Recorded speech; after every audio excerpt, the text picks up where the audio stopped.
رمضان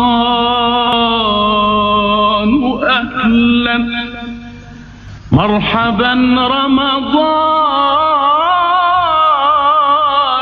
حبايب قلبي عاملين ايه؟ يا رب تكونوا في احسن صحة واحسن حال. كل سنة وانتم طيبين. رمضان السنة دي جاي في الشتاء، يعني احلى محشي هناكله في رمضان وفي عز الشتاء.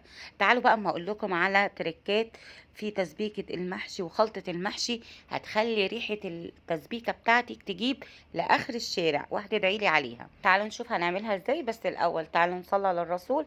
اللهم صل وسلم وبارك على نبينا محمد. صلوا على الرسول عليه الصلاة والسلام في الكومنتات، ناخد اجر انا وانتم. ونبدأ ونقول بسم الله. معانا حلة على النار مقاسها مناسب كده علشان نعمل التسبيكة والخلطة براحتنا. نزلت فيها بالزيت.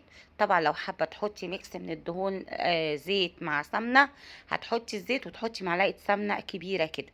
بس انا بحب المحشي بتاعي يبقى خفيف، يعني بزيت بس. اول ما الزيت بيسخن كويس جدا جدا، بنزل بالبصل المبشور بتاعي او المضروب في الكبة، وهقلب البصل كويس جدا. كمية البصل عندي كانت 10 بصلات، يعني حوالي كده ايه، كيلو بصل. وهقول لكم ليه انا عاملة رز وطماطم بزيادة. بعد كده بشوح بقى البصلاية، واول ما بتبدأ تاخد معايا اللون المصفر اللي انتوا شايفينه ده، بنزل عليها بالتوابل. احنا مش عايزين البصلة بتاعتنا تتحرق مننا، هي بس يا دوبك تصفر. هنزل بالتوابل بتاعتي، عبارة عن كزبرة وكمون وفلفل اسود وملح وبهارات محشي. واقلب بقى البهارات مع البصل واشوحها كويس جدا. مش عايزه اقول لكم بقى الريحه عامله ايه. الكيس بتاع بهارات كنور دوت ال11 بهار، بضيفه على خلطة المحشي، بيدي طعم في منتهى الجمال. يعني ممكن لو ما عندكوش خلطة محشي تستكفوا بس بكيس البهار بتاع كنور، هتلاقيه موجود في السوبر ماركت ب3 جنيه تقريبا. بعد كده بقى هنزل بمعلقتين كبار كده من الصلصة على البصل واشوحها كويس جدا. اول ما بتاخد تشويحه معايا كويسه كده علشان المواد الحافظه اللي فيها، بنزل بالطماطم بتاعتنا المعصوره. وهنا انا ما بصفيش الطماطم للمحشي من القشر، يعني انا بخليها بالقشر بتاعها كده، مفيش مشكله مادام للمحشي. اما للطبيخ لازم بصفيها من القشر. واحنا بنعصرها بنحط معاها معلقه من السكر عشان الحموضه. كمان بقى انا عملت تركايه حلوه جدا، واعملوها وجربوها، هتفرق معاكم جدا في طعم ولون الطماطم. شايفين الفلفل البلدي الاحمر ده موجود دلوقتي في السوق او حلو جدا ب15 جنيه كيلو.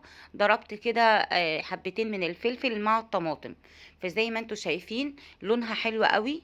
عايزه اقول لكم ان هي لونها غامق بسبب الفلفل اللي انا ضرباه مع الطماطم، بس الكاميرا طبعا والاضاءه مفتحه لون الصلصه، لكن هي لونها غامق جدا وفي منتهى الجمال، لان احنا كمان حاطين صلصة طماطم، فاللون بتاع الطماطم بتاعنا خطير. هنا بقى بدأت تغلي معايا. هسيبها بقى اول ما تغلي على النار كده، واغطي عليها واخلي النار وسط. ولازم تغطوا اي حلة بتاعتكم علشان خاطر ما تبهدلش الدنيا معاكم كده من بقبقة الطماطم. سيبها بقى تتسبك براحتها خالص. كمية الطماطم عندي كانت حوالي 2 كيلو. الطبيعي ان احنا نعمل كيلو رز مع كيلو طماطم مع 5 بصلات، لكن انا كنت عاملة الضعف علشان هعمل خلطة المحشي بزيادة وكمان محشي بزيادة، يعني فاهمين. فانتوا الكمية المناسبة بتاعتكم كيلو رز عليه كيلو طماطم عليه 5 بصلات. هنا بقى الطماطم بتاعتي زي ما انتوا شايفين كانت اتسبكت. هعرف ان هي اتسبكت ازاي؟ هتلاقوا الزيت بيفصل عن الطماطم وبيبقى على الوش من فوق كده. وكمان لما بنيجي نقلب الطماطم بتاعتنا بتلاقي القوام بتاعها ايه، سميك كده ما فيهاش ميه خالص. هبهرها بقى برشه كده من ال7 بهارات، يعني معلقه صغيره كده. وكمان رشة من النعناع الأخضر المجفف. يا نهار أبيض على التركاية دي، بتخلي فعلا خلطة المحشي في حتة تانية خالص، بيبقى طعمها رهيب. وبعد كده بننزل بالرز المصري بتاعنا المغسول كويس جدا ومصفيينه. زي ما انتوا شايفين كده، بصوا حبات الرز نازلة ما فيهاش نقطة مية. ما ينفعش الرز ما نبقاش مصفيينه كويس، احنا كده يعني هنخلي لو في ميه التسبيكه بتاعتنا تميمي بعد ما احنا مسبكين الطماطم. احنا مش عايزين كده، احنا عايزين تسبيكه ما فيهاش اي نقطه ميه، وتبقى قوامها متماسك كده علشان خاطر يطلع معاكي احلى محشي. هنقلب بقى الرز بتاعنا وانا دلوقتي هطفي على النار، وهنقلبه كويس جدا جدا مع الطماطم، ونشوف بقى الملح بتاعنا اخباره ايه، محتاجين ملح هنحط.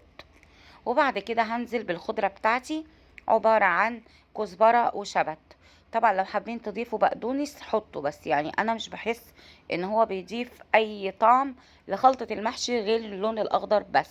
فالكزبرة الخضراء والشبت بيدوا نكهات لخلطة المحشي خطيرة.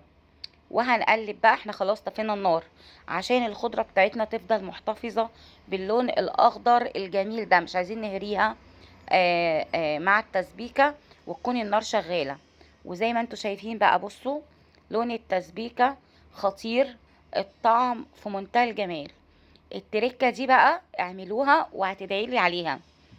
هنحط بصلتين مبشورين او بصلايه لو كمية الخلطة بتاعتك اقل، وعليها رشة كده من الفلفل الاسود ورشة من الملح، وقلبي بقى. وعايزه اقولك مفيش حد هيدوق منك خلطة المحشي الا لما لازم يسألك انت عاملاها ازاي، بسبب التركية اللي في الاخر دي. البصلايه المبشورة مع الملح والفلفل بتودي حرفيا خلطة المحشي في حتة تانية خالص. ودي خلطة المحشي بتاعتنا بقت جاهزة، طعمها في منتهى الجمال، لونها وريحتها خطيرة. عايزة بقى اقول لكم انا هنا قفلت الاضاءة علشان خاطر تشوفوا اللون، هديت الاضاءة شوية. وبرضو اضاءة الموبايل ظلمة لون خلطة المحشي. عايزة بقى اقولك لو بقى معاكي خلطة محشي ما ينفعش تشيليها في الفريزر. لو شلتيها في الفريزر وجيتي تطلعيها علشان خاطر تستخدميها، هتلاقيها بتتكسر كده جوه اي محشي هتعمليه، سواء كرنب بتنجان كوسة، وطعم الرز مش هيبقى حلو خالص ويبقى مكسر كده. طيب عندك حلين، يا اما تحطيها في رف من التلاجة التبريد فيه يكون قوي جدا وتستخدميها خلال اسبوع، او تجيبي فلفل رومي وتحشيه بزيادة كده مع المحشي بتاعك، بيكون سهل في الحشو. فخلطة المحشي او رز المحشي ما ينفعش يتشال في الفريزر نهائي. جربي بقى خلطة المحشي بالتركات والخطوات اللي عملناها مع بعض، هتعجبك جدا وهتعملي احلى خلطة محشي. وكل سنة وانتم طيبين، اللهم بلغنا رمضان. يا رب تكون الوصفة عجبتكم، ولو عجبتكم ما تنسوش بقى تعملوا لايك، اللايك ده بيفرق كتير جدا في رفع الفيديو. اسيبكم في حفظ الله ورعايته، مع السلامة.